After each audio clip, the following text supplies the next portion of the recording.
All right, so I'm on a different computer, and apparently the feed is a lot better. So let's get into this question you see I got right there on the screen. What is gentrification? Got into it a little bit earlier. We got into the definition of gentrification, but like I said, we're gonna go through this video right here, and I'm gonna have to stop this video periodically so that I don't get strike for it. Okay, so bear with me, but this should be a better play right here.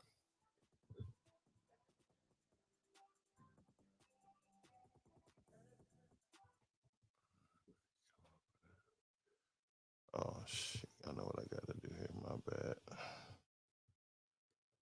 Maybe trying to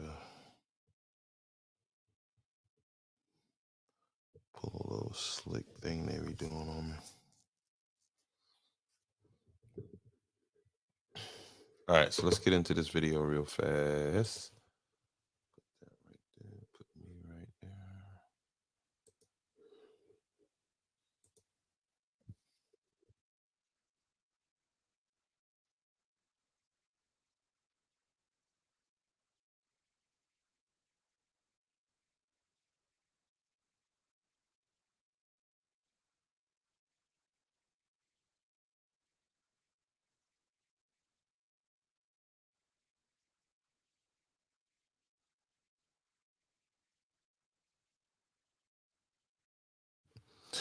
All right, so there we go, right there. The definition of gentrification, right there on the screen. Yes, being updated. There we go, right there. The definition of gentrification, right there. Be quiet. Screen. Be quiet. Right there on the screen for you. Gentrification is a noun. It's the process of neighborhood change that includes economic change in a historically divested neighborhood by means of real estate investment and a new higher income residents moving in, as well as demographic change, not only in terms of income level, but also in terms of changes in the education level or racial makeup of residents. And there it is, your definition for gentrification. Let us move on.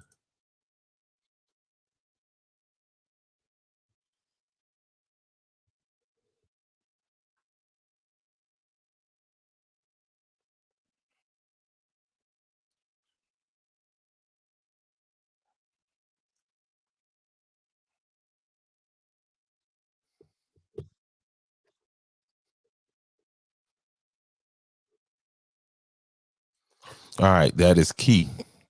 That is key. Historic conditions. What she's saying in a nutshell is poorly run places are targeted for gentrification. All right, let's run back a little bit in what she said. And she says historic conditions. These are the three factors that basically put you on target for gentrification. Make communities susceptible to gentrification, which means open the door for it.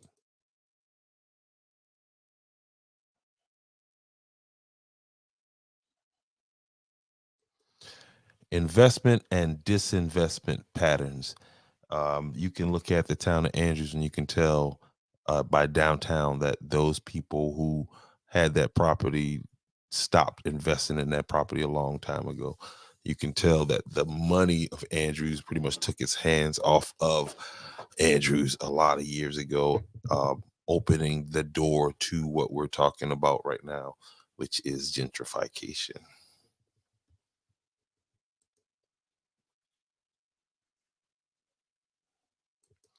And in that earlier part, you heard about how it impacts communities.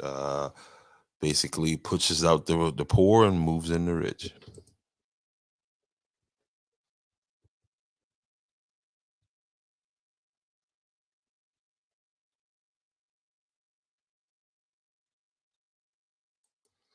All right, and some of these key factors is you see redlining, white flight, urban renewal, disinvestment, like I just talked about, subprime lending, and the foreclosure crisis.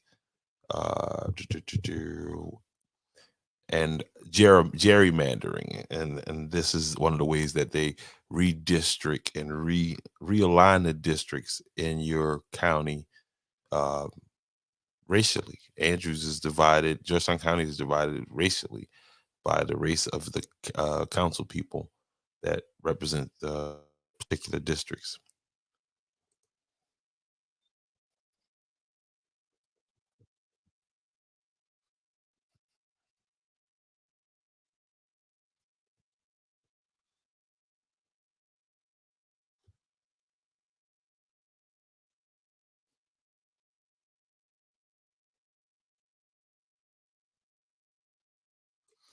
And this is what I talk about when I talk about Georgetown County and the unjust way that land is valued.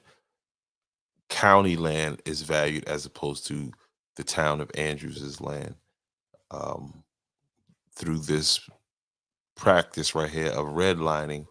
Because again, whenever you devalue or whenever you devalue the property in, say, Andrews, South Carolina, it affects the town of Andrews's borrowing power. The town is only allowed to borrow up to 8% of its value. And through redlining, this is how they are able to begin the gentrification process, which there's proof of redlining in Georgetown County, especially when it comes to the town of Andrews, South Carolina. And we'll get into that. We will get into that.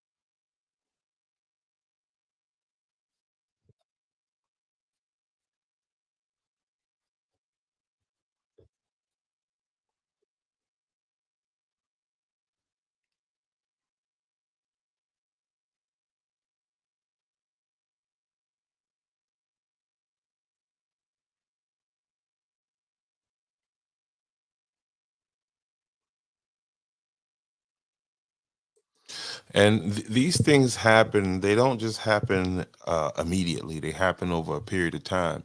And this is where your uninvolvement affects your future generations. Okay. Because a lot of, like I said, a lot of these things that take place and they happen. I mean, just look at Georgetown County's voting record. They vote in favor of whatever business comes to Georgetown County and whatever they want to do, whatever rezoning they need to do. If they got the right amount of money, Georgetown County Council will vote in favor of them, of the business. They don't vote in favor of the citizens in a lot of situations. That's why you have a whole bunch of citizens up there at different various times, because complaining because of different rezoning, and other issues like that. All right, let's keep going there.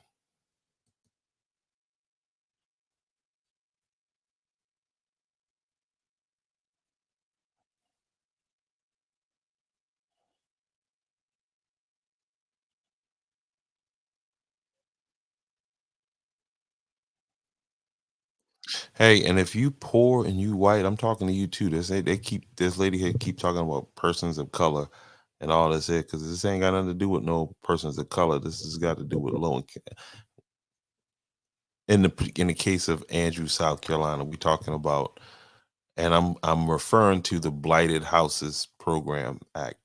I think it's a process of I think it's the beginning process. I think it's one of the tactics used in gentrification, because I just don't know why somebody who is invested in, when I say invested, his time. Whenever you go back and listen to my interview with Councilman Everett Carolina and see what he talks about when he talks about, I mean, listen to him when he talks about what he does outside of Georgetown County. Uh, his outside of his role as county councilman. And he talks about some kind of real estate thing that he's in, and that's the perfect Trojan horse for a county council person to be coming into a town and saying, "Hey, yeah, let's clean this off. You know, the government's going to give you this free and clear." Y'all heard Councilman Anderson said that, uh, and you need to return calls, Miss Anderson, not from me, but from Miss Hannah. Called you 3 times, she said. So, but let's keep it moving.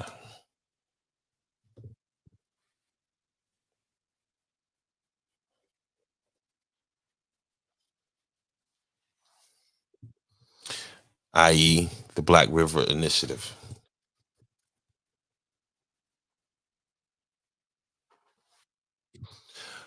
Horry County, and I know this says LA, and but you see there Charleston, South Carolina, right? You see Charleston, South Carolina. I didn't even see this firsthand, but that's a good thing because Charleston, South Carolina, Berkeley County, uh, that area borders Georgetown County, and those areas are flooded.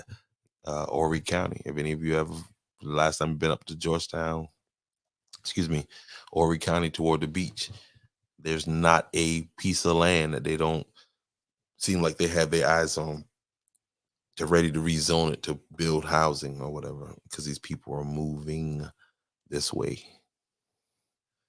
And when they start hearing about, as they already are, I mean,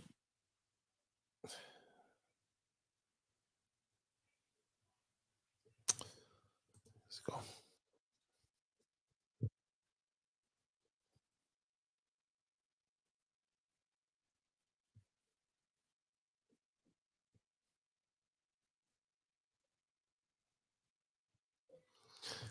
Historically disinvested.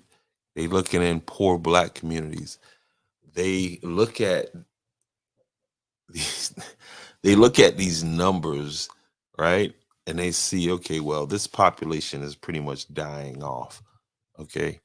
Andrews has a especially now that I've taken a close look at it over in West Andrews, that's an aging population. So it's not out of the realm of possibilities that in the next 20 years, um, a lot of the people's names that they won't be there anymore. And so who's gonna you do you really think that they just gonna let that prime real estate just wither away when they're building a state park right there within 2 miles of it?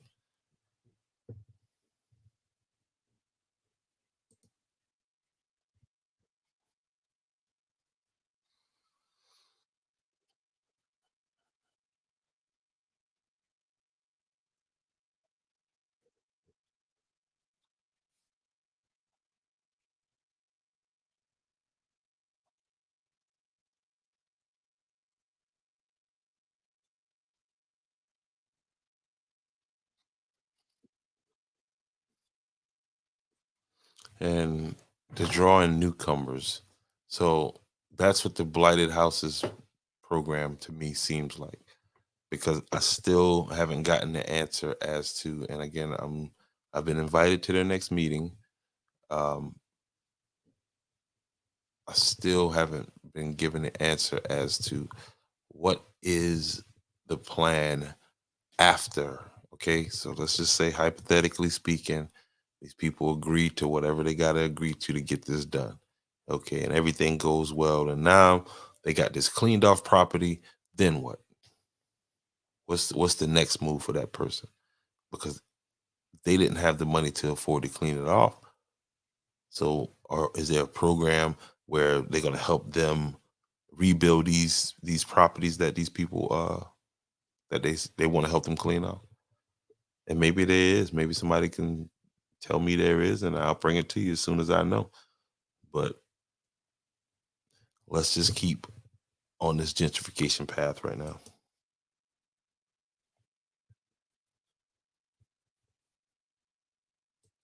Yep, and that's what Mr. Gun Toter and his wife are in town to do. Wants to be the mayor, but has a criminal record.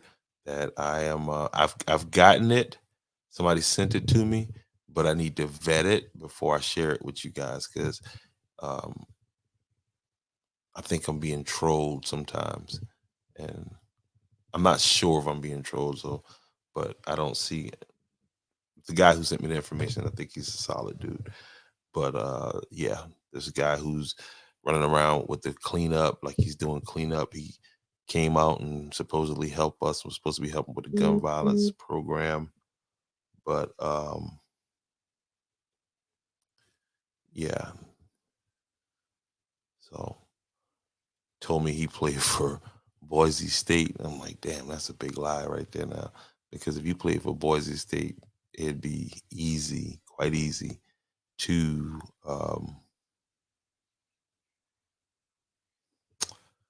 it'd be quite easy to verify that. And when he said that that day, I don't know why he did that, but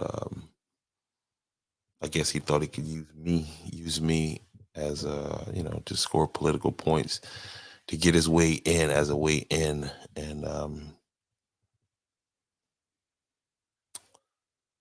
just got a lot of questions.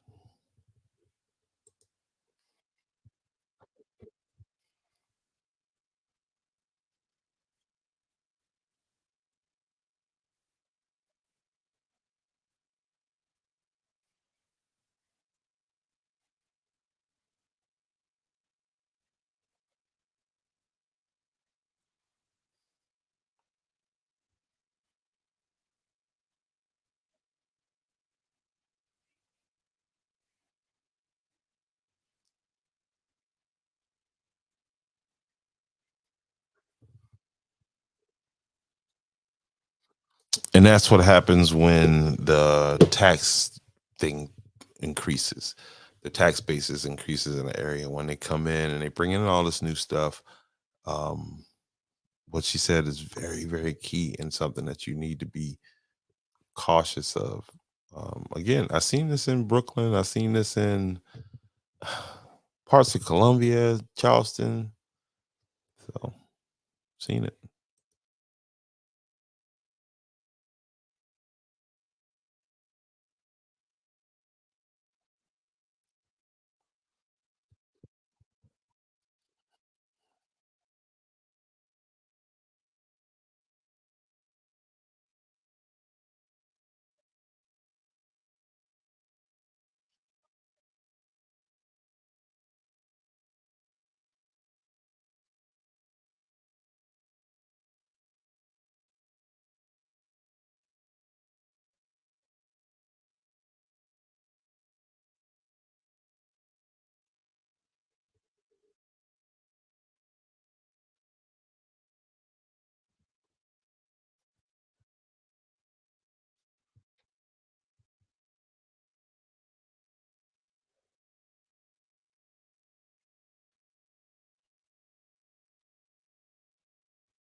I was in Harlem when that started to happen. I was in Harlem when when Bill Clinton moved to Harlem and uh was able to talk to and connect with some of the people from Harlem who, you know, grew up there or whatever. And they were telling me about the change.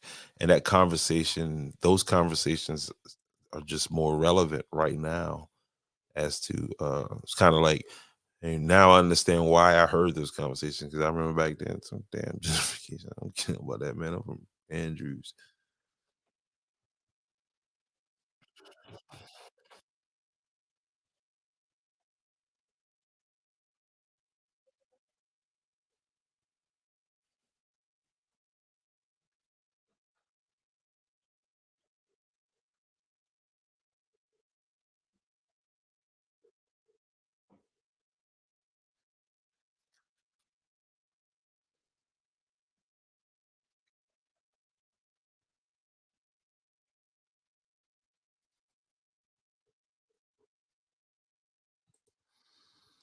That's what I'm talking about right there. Formal and informal. What did she say?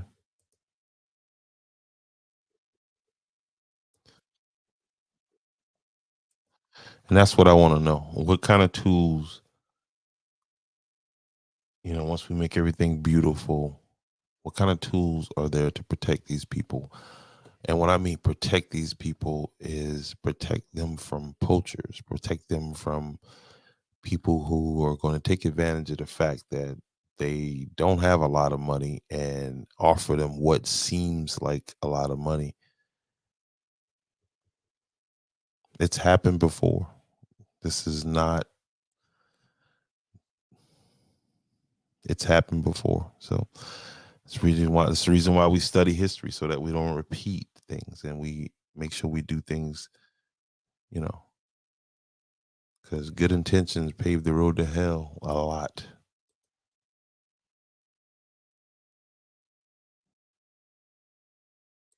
Facilitate the production of more for the affordable housing.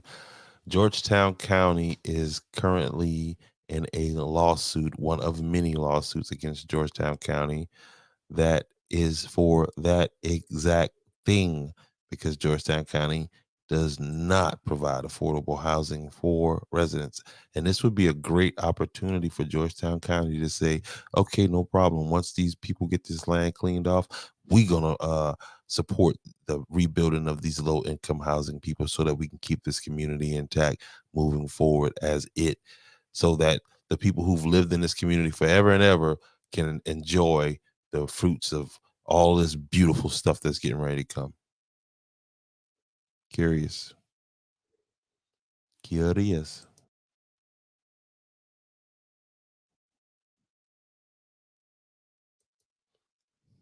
Georgetown County. Chairman Morant, Everett, Carolina. I'm talking to you guys right there. And you in charge right now. I mean, you who's in the seat, so don't take it personal.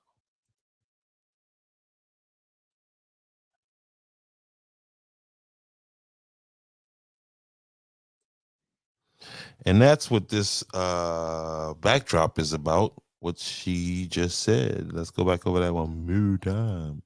What she just said was key. Listen.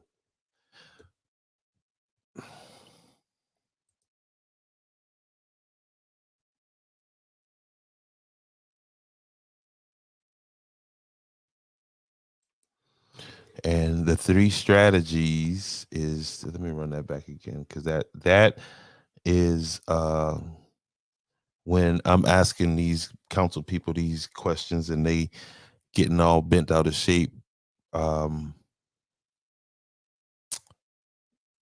just know that it is what it is, because I'm asking questions directly from the people, and I am not interested in flowery, long-winded answers. Okay, protect, produce, preserve. Listen to the lady again.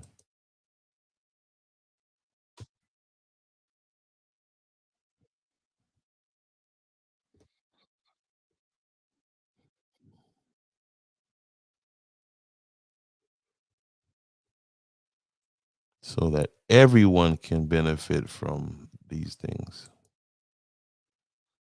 And that has nothing to do with 2023. That has nothing to do with,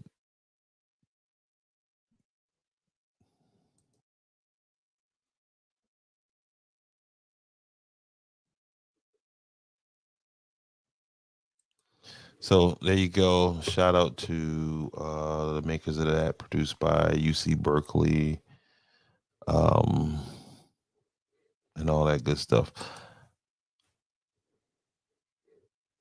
And all that good stuff right there. So that's gentrification in a nutshell. I would encourage you to um, I would definitely encourage you to do more research. Okay, 1, 2 videos don't make you an expert on nothing. And shout out to Roderick Miller.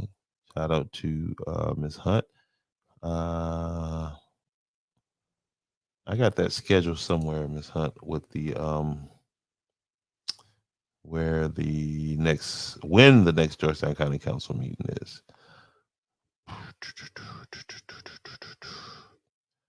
Let's see. If you are interested in coming on board here right now, real fast, let me invite you on. Get you a link here. Copy that. So if you want to come on screen with me and let's talk about this, if you got some information, I don't know if you're still in there, Miss Hunt, but just click that button. Make sure you got you some good lighting. I think you can see that there in the comment section.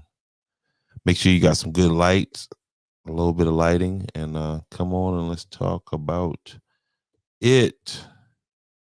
What is gentrification? No, we're not talking about that. We're talking about that other stuff. Shout out. No, that's not what we're doing. Happy New Year, though, by the way.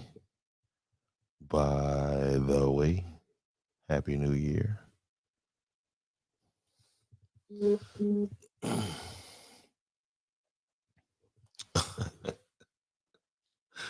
Oh my goodness, let's see what you just said.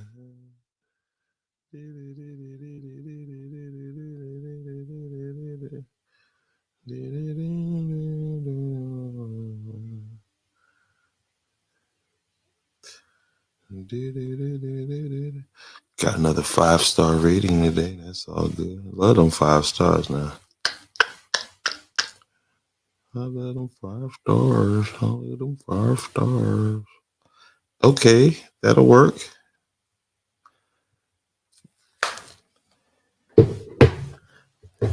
Towel on the head, it'll work. It all works.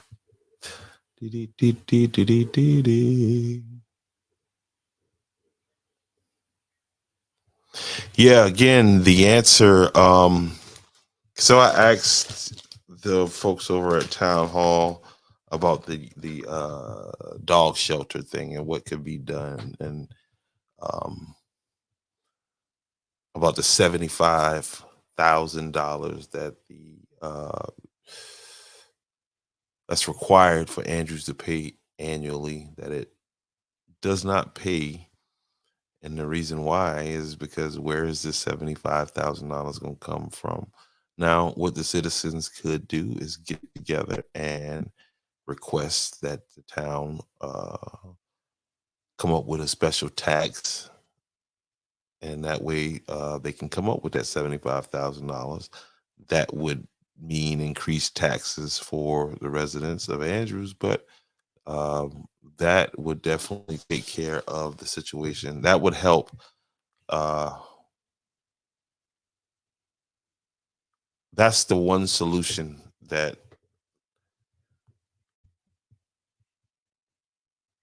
other than calling the sheriff's department whenever you have concerns about pets, the only other solution would be to have the city formulate a tax on the citizens of Andrews and come up with that money to fund this stuff. Right? All right. So, again, I hope this was informative. Please hit that like button. If you're on YouTube, hit that notification button, hit that like button. I think this was better with this computer. But again, shout out to everybody that commented. Shout out to my star supporters, man. Last night got some stars sent to me. And that was big, big, big, big, big, big, big, big. And man, tell me what you think about that gentrification thing, man. Do you think that's what's going on in Andrews? Am I wrong? Am I just talking too much? Um, you know, I don't know. I just need answers. I want answers. I want answers.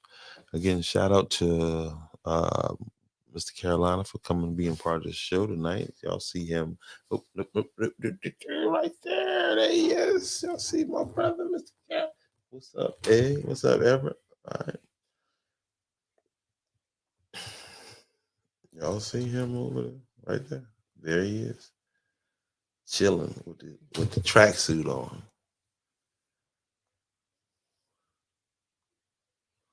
District 3. Again, he does show up. I give him that. So it ain't all bad, I guess. He does show up. He said he's showing up to town council meeting. And I'm curious as to see him there. That's what he said in that interview. That's what he said.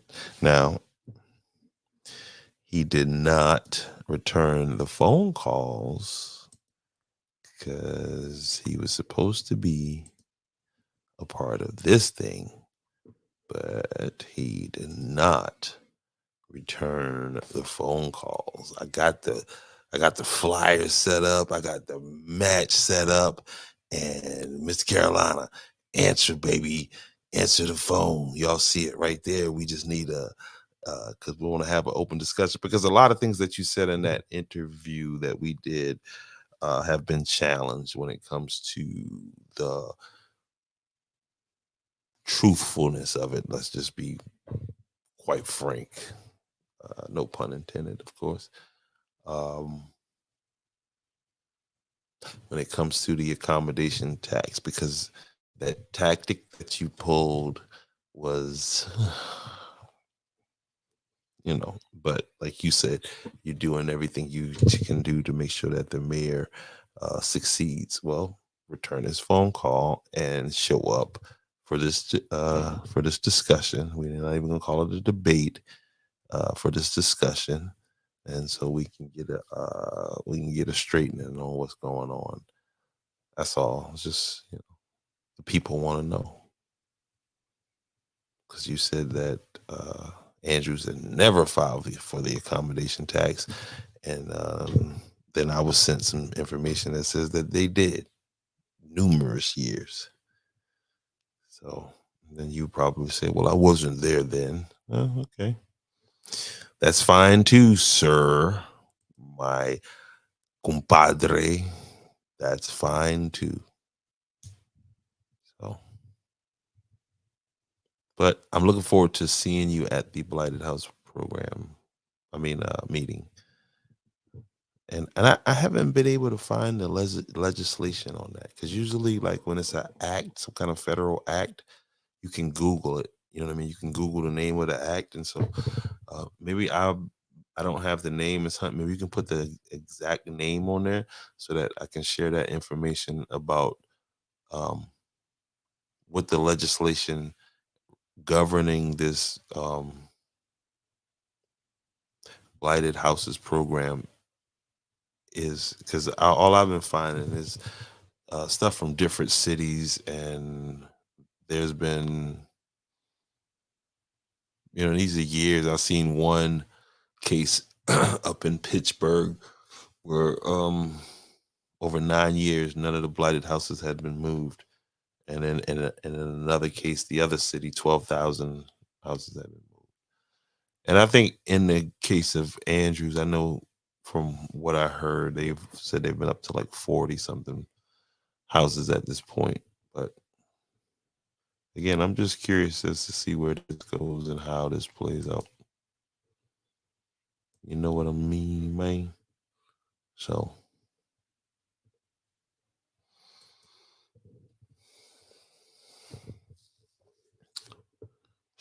so. I appreciate y'all for hanging in there with me, man. It is getting a little bit late. Uh, Thank you. Please hit the like button, hit the follow button, okay? And if I know you and you send me a friend request, and you're gonna have to send a message. You gotta try to send a message because accepting friend requests now has become dangerous because apparently a lot of people uh, accounts have been hacked. I don't know why, but I could speculate on that, but I'm not going to at this moment. What I'm going to do is say peace. Go back and watch the broadcast. If you're just tuning in, thank you.